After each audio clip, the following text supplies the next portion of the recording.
there is a destination piece that people might actively seek out for themselves and will stop people in their tracks. And you almost need to think of it more like even your ads as branded content for those audiences. You need to create something that's going to stop people and go, I want to watch this piece of content in its own right because it's entertaining, because it tells me a story, because it relates to me and my life, rather than it's just trying to sell me something. The other thing that I do love that I've seen certainly in our business is when a video kind of concept then evolves into existing on other platforms.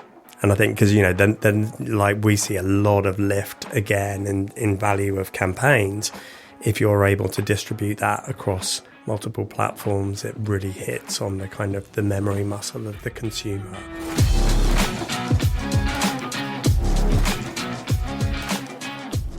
Hello and welcome to the Media Leader Podcast. I'm Omar Oakes and welcome to our special series again. It's episode 4, the final in the series. We've had so much fun making it. The future of marketing with Bloomberg Media. In the final episode today, we've got a fun one. We're going to talk about video. We're going to go deep into the future of video in marketing, media and advertising, and how advertisers can use video to create captivating content for all seasons, not just Christmas or Super Bowl or any of the big moments of the year in marketing. Joining me once again, we've got Duncan Chater, Bloomberg Media's EMEA MD. Hello to you, Duncan. Hi, Emma. What's your favourite commercial video recently or of all time? I think favourite commercial video for me, the one that I would be drawn back to is the Nike World Cup ad in the airport. Just an absolute classic, brings a smile to my face. I saw it recently with my son and was kind of made me feel really nostalgic about. How did you see that? Were you searching for it on YouTube, the Brazil football team? Yeah, we were on YouTube, and I can't remember whether actually then I'd clicked on it, but it definitely took me back to that moment. And I think what actually strikes out when you kind of step back and think about it, apart from it bringing a smile to your face, is it's just a great piece of work by Nike. You feel really good about the brand, and it connects you with the brand in a really positive way. So I think that one sticks out for me personally anyway, as, a fantastic piece of work. Yes, I remember that very well as a child of the 90s, growing up and being into football. What a team. What a team. And I remember Nike actually feeling it was cooler than Adidas, even though it probably wasn't, just because on the basis of the advertising. So just as advertising does work for me anyway. Also for this final episode, we're joined by our special strategy guest, the Chief Strategy Officer UK at Starcom, the Publicis media agency, Dan Plant. Hello to you. What's your favourite video of all time? There are so many amazing things that advertisers have done in the video space. I kind of go back to things like the Gap ads where they used the original flow motion stuff. That was invented for that and then was used in the Matrix movie. When they're spending technically millions of pounds a minute on advertising, you can do things that actually even blockbuster movies weren't able to do. Or you could think of like Sony balls or the Honda cogs, where people are really kind of transforming what video can do. But actually, if I had to pick a favourite, it would be something much more personal, much more human, which is there's an old Happy Meal, McDonald's Happy Meal advert, where a little boy basically buys a Happy Meal for his unhappy, grumpy big sister who's been a bit mean to him. And it's just such a cute, emotional story, and the acting is so on point, and the story is so clear, and I get choked up when I even think about it, let alone when I watch it. So I think the big emotional stories for me are the things that really stand out. Thank you. Well, that's the past covered of video. But we're here to talk about the future. So what are we going to get in today? We will spend a bit of time talking about the state of video today as a story channel. So we have to talk about the continued rise of short form content. And then we'll talk about original programming, documentary-style videos, how those can be impactful to audiences going forward. And for the future of marketing, how can marketers use storytelling and video to tell stories throughout the year, not just for Christmas or Super Bowl, the big times, the big tentpole moments. And we'll look at what's new in 2024 for working with content creators, because Present Company Accepted is not just big agencies that advertisers are working with, it's all sorts of content creators. And at the time of filming this, Cannes Lions has actually announced that they're creating a whole new opportunity for content creators to get involved. So lots of interesting things happening in the advertising space, and video is the forefront of that. So we're going to get into that, and I'll try and keep us on time as we do it. So, Duncan, if I go to you first, how do you see the state of video today? We've got all these short form platforms, continued fragmentation of audiences. I mean, how do you, as a media owner, how do you navigate this space? Well, I think first, like even going back to the discussion we were just having of our favorite pieces of work, it's good to remind ourselves of the power of video and moving content is it connects on multiple levels with an audience. And I think that's like critical. Like, so obviously historically that's been played out on linear, and now it's played out on so many different platforms. But I think what certainly what I see in video is it's just such an integral part of any media campaign that we deliver. And we do some media campaigns where video isn't a component of that. But what's pretty clear is when video is injected into any plan, there's so much more flexibility and fluidity in terms of what you can do, what KPIs and metrics you can deliver, and how you can actually convey a different message to a client. So I think that's like important to kind of mark. I think in terms of the landscape of the market now, there's just so many different distribution routes for delivering video content. And actually, I was reading an article this morning that was suggesting we've hit the peak. Apparently, we've hit the peak of global content production. It's not going to get any bigger. Do you believe that? I think it actually there's something in that. I mean, because we've gone through a period where it's all been about volume of content, and I think even how much more content can we consume? We're just the biggest challenge from a consumer point of view is we're overloaded. Navigating content is really, really difficult. We've gone from a time where, we're well past this, and I'm showing my age, but even from a news perspective, there was a really clear pattern. You watched news on the TV in the evening, you got a paper in the morning, and that delivered your news. That just doesn't really exist. Certainly in the younger generations now, you pick up news on what platform and where, and what time of day you want. So actually figuring out how you reach audiences and create loyal patterns for those audiences to come back and pick up content is super, super important.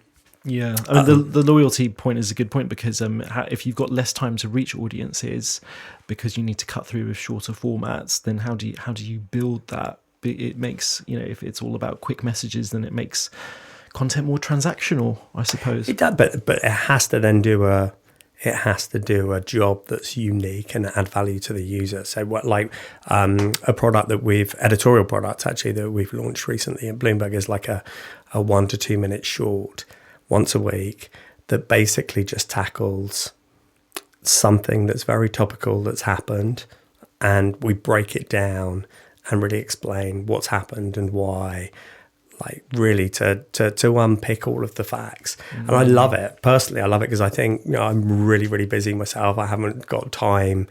I'm looking for content that's going to add value to my day. But actually something like that offers value to my week, whether I'm having dinner party with friends, whether I'm in a business meeting, whether I'm at a dinner with clients. It's helping to provide more context and depth to a topical subject. So I can, and it's only 2 minutes once a week. So I think things like that feel really valuable.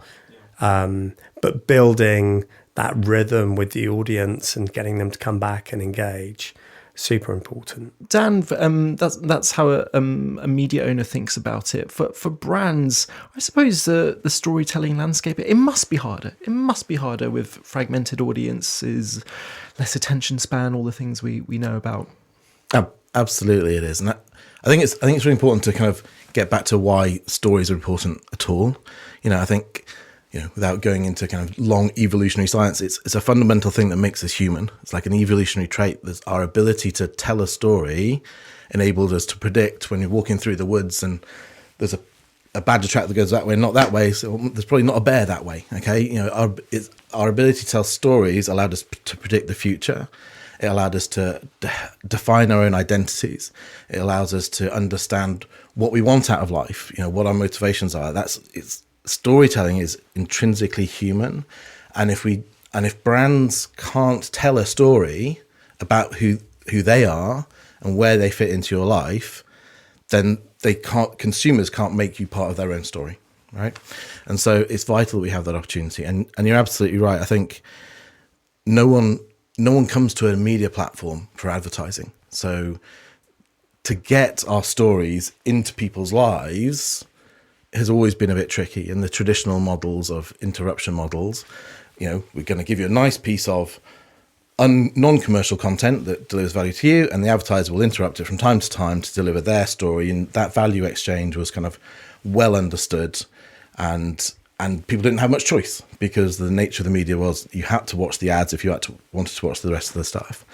That model doesn't work anymore. There are loads of different in-feed media where constant swiping means it's very, very difficult to stop consumers if they don't want to stop. So what do you tell marketers when they come to you and think, we've got this problem where we're not getting the same audience response as we had anymore. We want to reach them. We want to be in these formats that you talk about, despite all the challenges that there are. What's the future for them in terms of storytelling in these formats? The first is that we need to still be able to find spaces to tell some longer stories. I think the short form video formats are useful for reminders of things you already know, keeping brands front of mind, keeping them in relevant spaces. Having that frequency is really good at maintaining memory structures.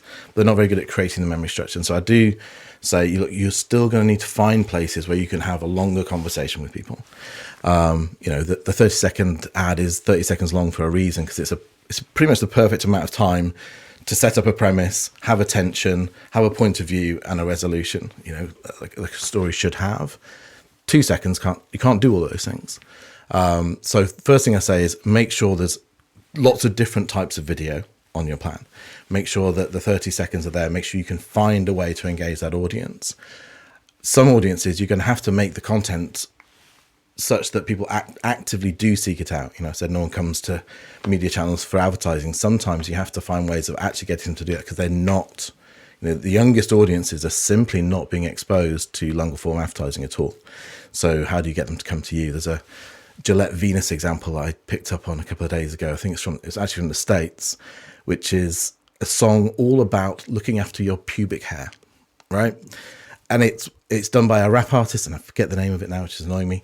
But it's a brilliant music video. It's just a hilarious music video, and it's something that people would seek out. It's a minute long. I could see it working though in 10-second clips in feed advertising, but there is a destination piece that people might actively seek out for themselves, and will stop people in their tracks. And you almost need to think of it more like even your ads as branded content for those audiences. You need to create something that's going to stop people and go, I want to watch this piece of content in its own right, because it's entertaining, because it tells me a story, because it relates to me and my life, rather than it's just trying to sell me something. That whole thing doesn't really try and sell the Venus product.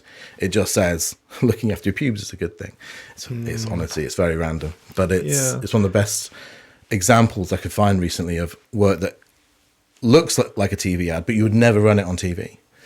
I think one of the point that you were making earlier about companies needing to tell a story as well, and I think we've referenced this in one of the earlier episodes, but one thing that we've seen is a massive trend towards companies needing now to communicate at a corporate level much more than they have historically, because consumers are actually demanding that. They want to know, what are you doing? What's your purpose as a company beyond just selling a product?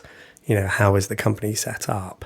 And they're things that you've got to convey as a company, but it's a challenge sometimes to do that in an entertaining way. To Duncan's point, consumers are really interested in kind of how authentic brands are. I mean, is that going forward, is that a trend that you're seeing and might continue into the future, where in the olden days, when we were just talking about 90s ads, you just have an interesting idea for a brand that is just going to reach people during a TV spot. Whereas nowadays, are you having more involved conversations via the marketer about what the company, to Duncan's point, what the company actually thinks about X, Y, and Z issue, and having that to your point before about how your ads need to be branded content, how that conversation is carried through to whatever the publicly facing video message is. Is that happening at all? And is that going to go forward as a trend?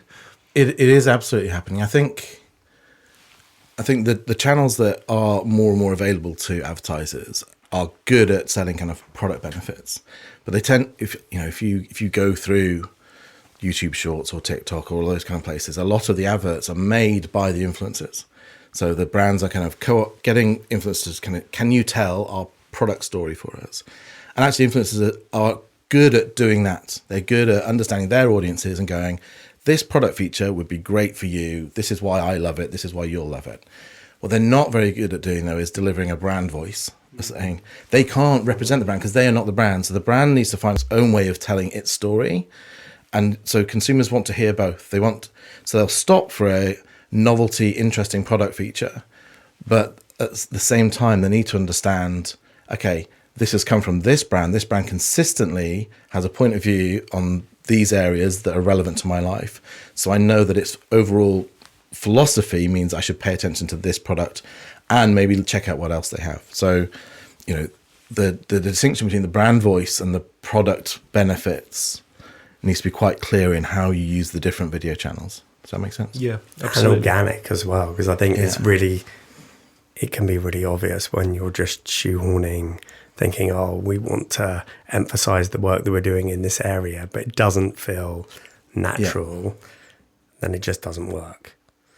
So I think having something that's entertaining, but that, and actually a lot of the work that we've been doing, like in terms of our investment in video and creating documentary series, have been around kind of actually trying to bring more insight and education around some of the big kind of challenges that we're facing in the world. Video is just a great tool to drive scale, and to reach different audiences in, multiple times to reinforce different messages.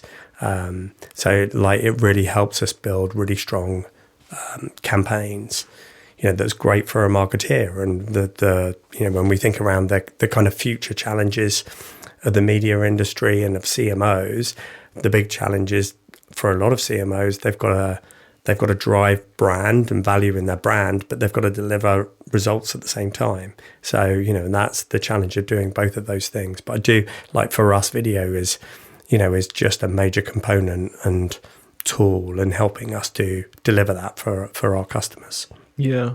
I mean, what do you think about that, Dan? We talk about, Duncan's just talked about original programming, documentary style videos. How do you see that for a consumer advertising a consumer advertiser, their marketing team going forward, if they're trying to create that incremental reach, needing more and more to do that through fragmented audiences? Is that seen as attractive? Is how impactful can that be? I think it's definitely seen as attractive. For all the reasons discussed, capturing people's attention is really tricky, and if there is content that people are actually choosing to watch and the brand can be involved in that content, then obviously that gives you that opportunity to get that attention. I think what my start point every single time I think about branded content, though, is I go, would you be making this content if a brand wasn't attached? And if not, why not? Because if we're literally just kind of going, okay, we need some content that says X, Y, and Z so that we can insert our brand into it. And you'll find there'll be media owners who will make that content for you, and it'll be high production value, good quality content, and people won't choose to watch it. And you can't make them watch it. And if you're then having to buy the views of that content, then you may as well just be making an ad if you're going to generate forced views. So that's and I look at this. There's some good examples of, I think, right-meaning branded content activity over the past few years that hasn't paid off because the brand decided that they wanted to make it rather than they thought the consumers wanted to watch it. We were chatting the other day, mentioned Dulux's revival of changing rooms. Yeah. And it was, and I remember as a strategist, I loved that idea. I thought it was really, really great. I was like, that makes complete sense. It completely connects with their product benefit of this, how easy it is to change a room up completely by giving it a lick of paint, but also, plugs into how people are looking to do home improvements. What I didn't realize is there's a reason it got taken off air, because people have stopped watching it.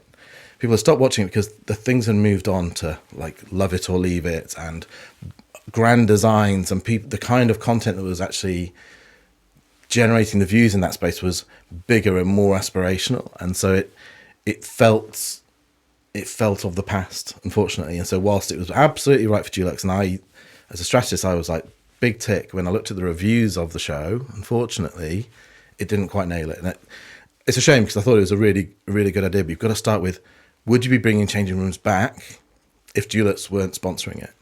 And so what I often do now is, rather than go to, it sounds like JFK, don't ask what content can do for me, ask what you can do for the content.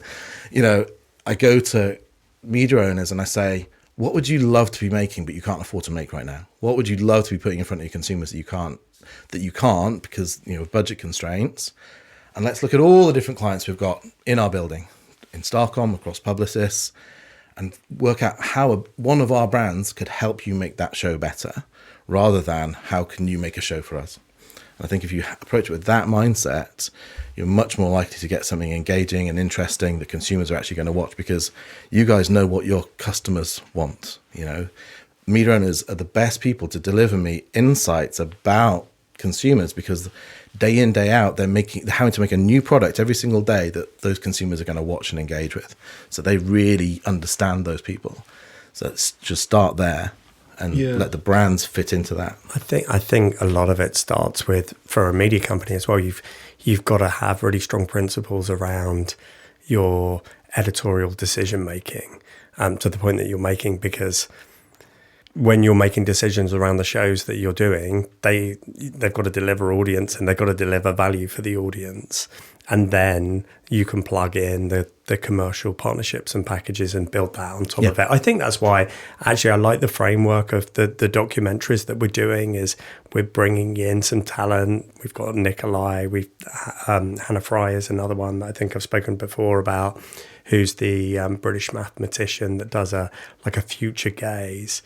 The shows and the series that they produce are editorial conceived, designed to connect with our audience and deliver on the needs that we see in all of the insights that we have.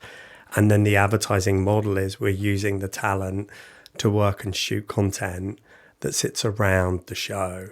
And of course, then we can integrate But to Dan's point just now, is that stuff you'd make anyway? Yes. So so you're making the thing and then you're pitching it to an advertiser. Yeah. And like really, I think when it really works is the subject matter of the show is not only really interesting to consumers, but it's also connecting to an area that advertisers and brands want to actually deliver some communication around or be aligned with those topics. Yeah, I was going to ask you directly, how can marketers use storytelling in video to tell stories throughout the year? But I think this is perhaps a good example of that. So you just referenced that Channel 4 ad-funded show, which it didn't go so well for whatever reason.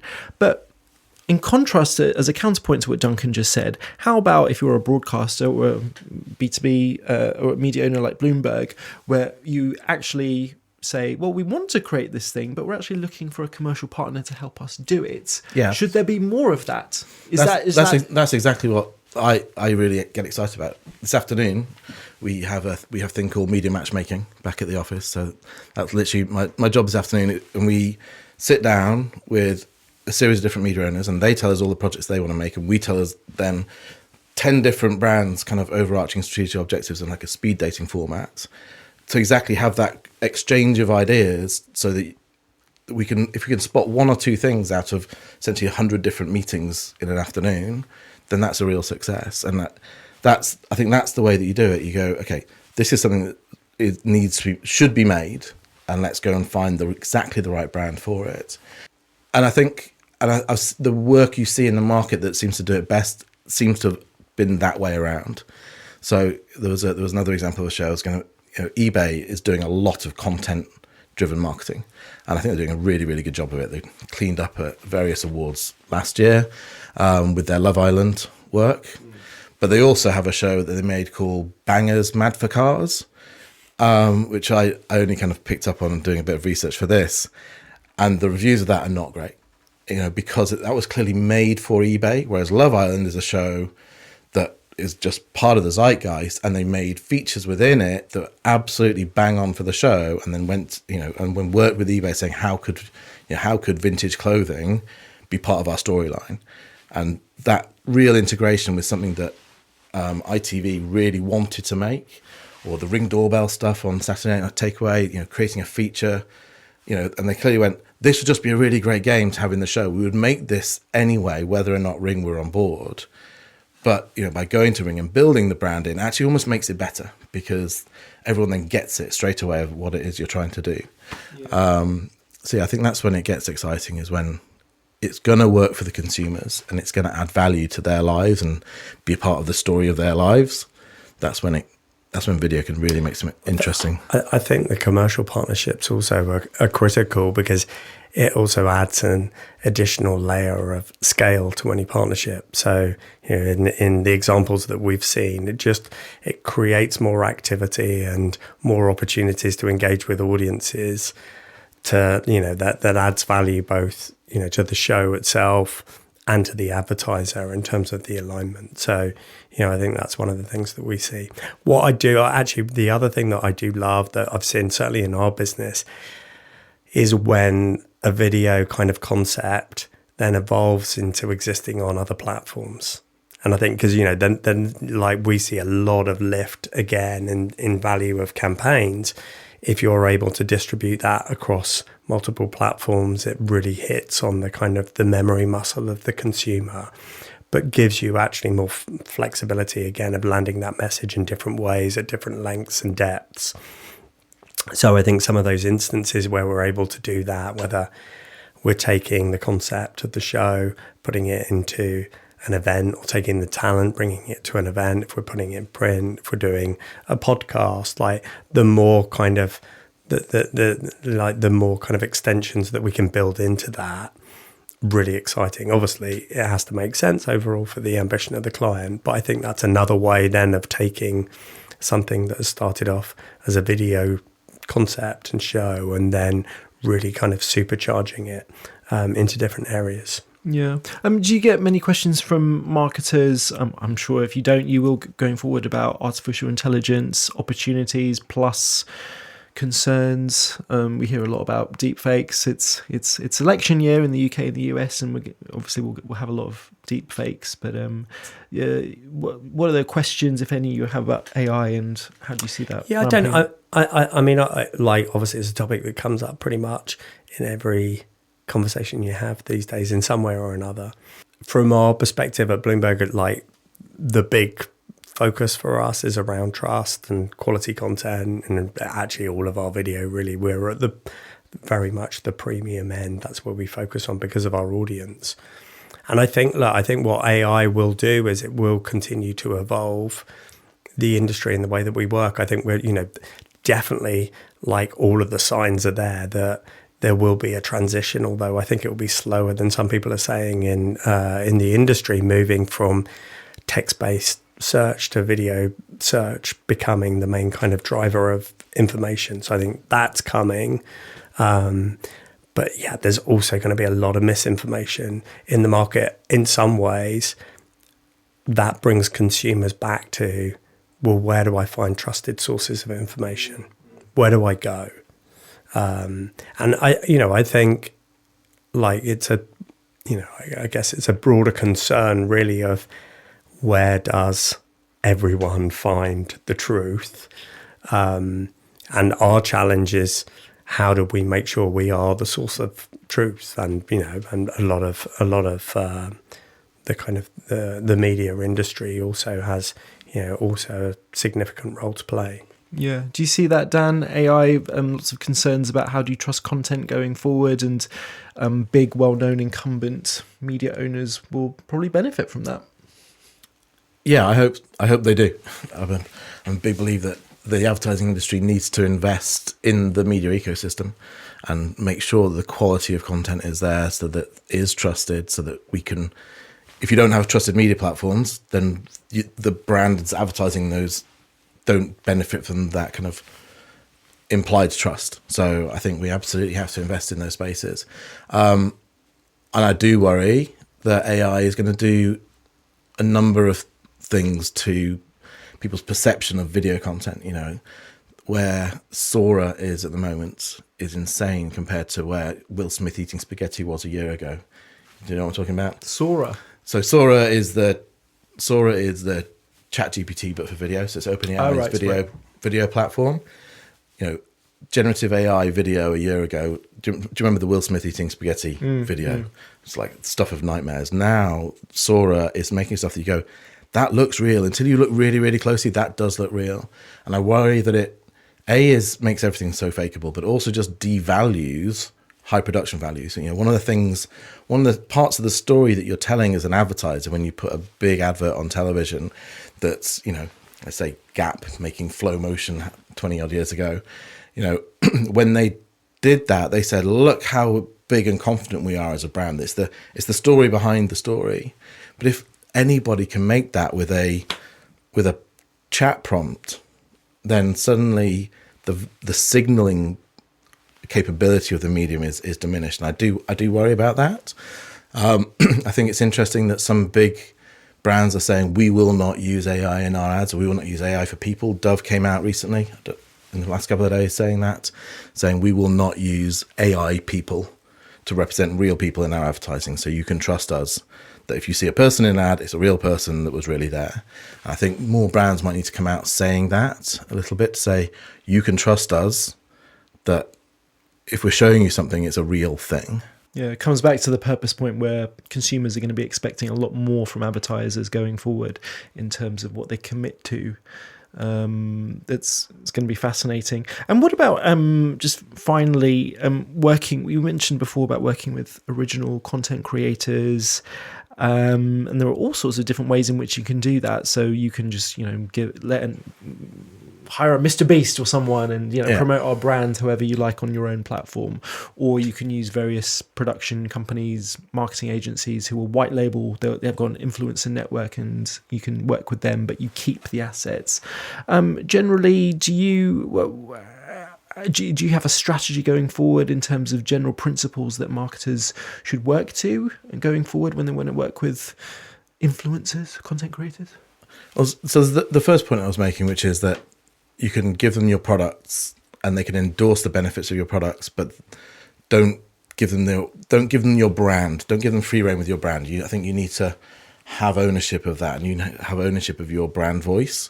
I think that's really important because. What about the authenticity piece? What if you want? Sorry to pick on Mr. Beast. I know you're listening. But what if you just you value that person's voice, and however they want to, you know, sell your brand, that's up to them. What's wrong with that?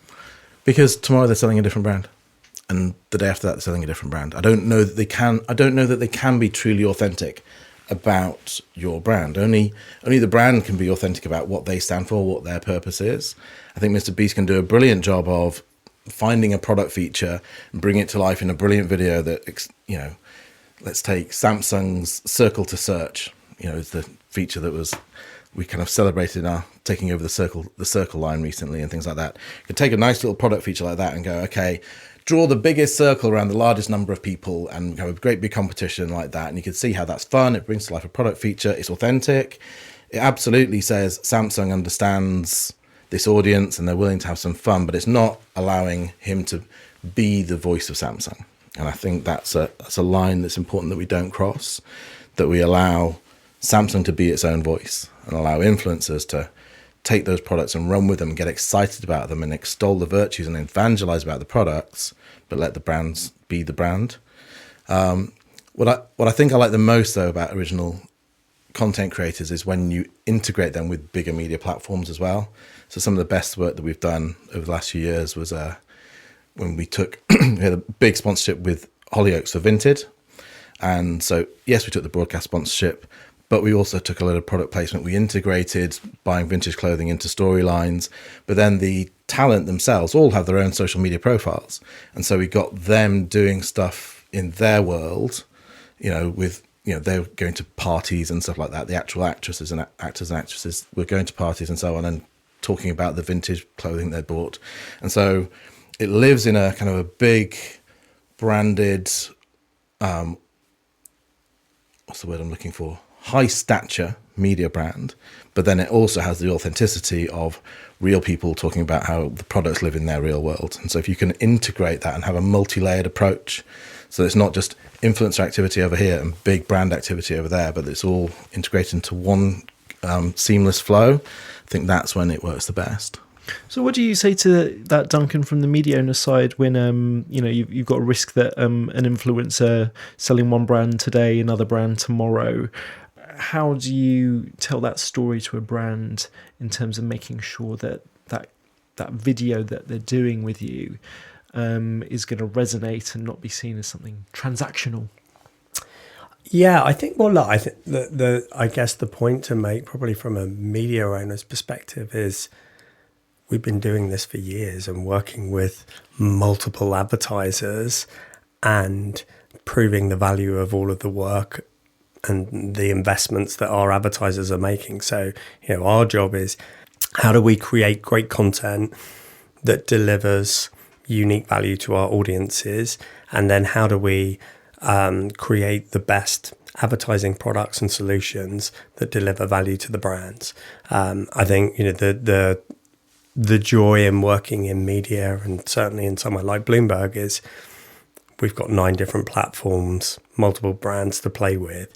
So there is so many different options to create really unique propositions for brands that really drive strong returns for them and deliver against whatever KPI that they have. So I think rather than being one influencer and one channel, where then it does get a bit repetitive, right? And it becomes really difficult. If you've got 5 partners, how do you keep coming up with a new way to sell their brand and it doesn't feel a little bit awkward? I don't know. We have lots of scale and lots of different ways, and we're really, really passionate and focused on how do we make everything feel natural. We don't want it to feel like it's forced. And in those instances, that's often where the more kind of traditional display formats are created sometimes, because it's just about alignment. And, there's a lot of value in that. And with the audience that we have a incredibly strong display business. We're probably fairly unique actually in the market in that regard.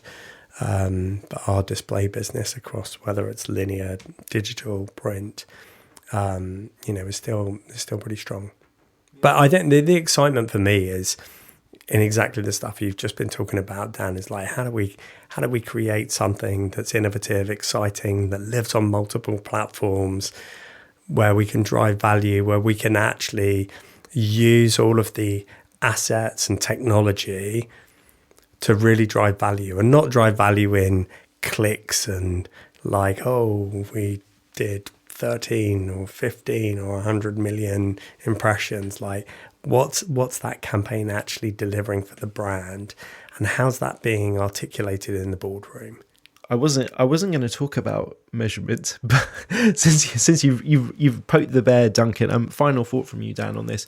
Can I just jump in and say, I don't even know if it's measurement. In my mind, it's impact. Yeah. And it is measurement, because it's like, what's the data points, what's the information? But like, a lot of it's impact, because measurement sometimes brings you back. I mean, it's a scorecard. But because of some of the complexities in the industry and some missing components, sometimes that takes us backwards, because we've got to have a scorecard. But if we don't have the information, are we measuring the right thing? And I think what we try and talk a lot about is, but what's the impact? How do we really demonstrate the impact for the brand, the business impact? Yeah, no, the point is well taken. I just wanted to get your view, speaking to advertisers all the time as you do. when they ask you all the brilliant video things that you suggest and that you sell, when they're actually asking for, okay, so how did it do? Yeah, how do we know it worked? Yeah. And this is, it's the billion-dollar question, isn't it?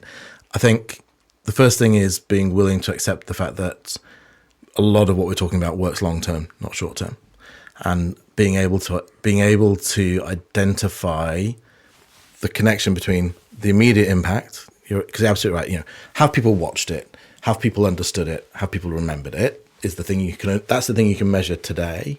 You then need to have the best modeling tools to go, if people have watched, remembered, and understood it today, what's that going to do to their likelihood to buy it tomorrow, next week, next month, next year, and in 10 years' time? We work on Stellantis at Starcom with brands, from Peugeot, Vauxhall, all the way up to Maserati. No one seeing a Maserati ad today is going to go out and buy one tomorrow. That's not how advertising works. Not me, but there were some other people in this room. Okay. But what it does is I could tell long stories about the kind of car advertising I saw as a kid that influenced my choice of brands as an adult. And so being able to measure that, we do work on convergence analytics at Starcom that really understands how all the different touch points play into each other, how the different brand metrics work towards preference and sales. And so yes, you absolutely have to measure the impact in the moment and not conflate that or not confuse that with immediate sales effect. And unfortunately, we have become an industry, I think we're an industry that's been fighting against that kind of immediacy, that immediate hit of bottom of the funnel sales for a long time. I think we're always going to fight that battle because it's easy to get addicted to that hit. But certainly when you're investing in these kind of storytelling media, they take longer to work. Thank you, Dan, so much. You've been fantastic on this podcast. Thank you so much for giving up your time to do it. But unfortunately, we are out of time. Duncan, we're at the end of episode 4. I can't believe it's gone so quickly. Now, we started off this series, Duncan, talking about the future of marketing with respect to multi-platform campaigns with Steve Taylor. Then we had a deep dive with Jackie Lyons from Havas Media and your colleague Phil Robinson talking about how the world of insight is changing how marketers should approach data tools going forward. And then you and I in the previous episode, we had a fascinating discussion actually with Anne Wixley, the ECD at Wavemaker, about the special opportunities to approach marketing with a creative media eye, and how the notion of the big campaign idea has really changed. As we draw this series to a close, I was just fascinated to know, being involved in the conversation throughout, what have been your key takeaways, learnings? What struck you?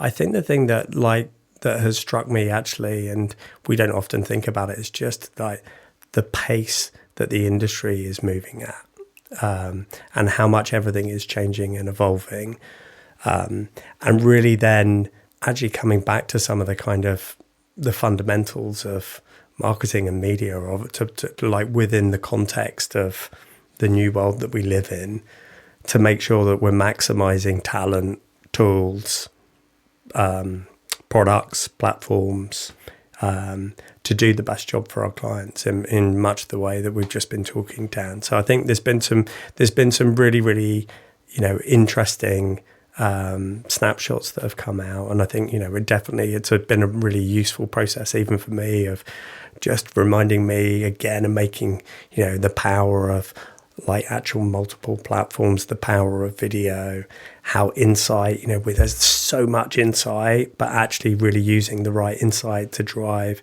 the creative process, the strategic process, which one should come first. We had that discussion in what situations. I think that's a fascinating area. And then actually building, content itself. That we had with Anne. So loads of great points. I mean, they're all topics that we're talking about fairly regularly with CMOs. That's the battle that they're all having. They're being stretched more than ever and being pulled into different areas across their business. But it's an exciting time to be in media. Challenging, but exciting. Absolutely. As someone who's trying to create content reflecting what's going on in this industry, I can tell you it is challenging, but we do our best. And to Dan's point that you made so well earlier, this series in particular has been something that we would have created anyway, but we're very grateful that you've worked with us on this and allowed us to do it from the studio where we're filming these episodes for YouTube as well. So really grateful for that. So thank you very much. And of course, this is going out on our normal podcast feed. Thank you to Trisonic, our production partners who have helped us build this special series of the Media Leader podcast in association with Bloomberg Media. And remember, if you want to keep listening to what we're doing, you need to subscribe wherever you get your podcasts. But until then, it's bye-bye from me. Thank you. Bye-bye.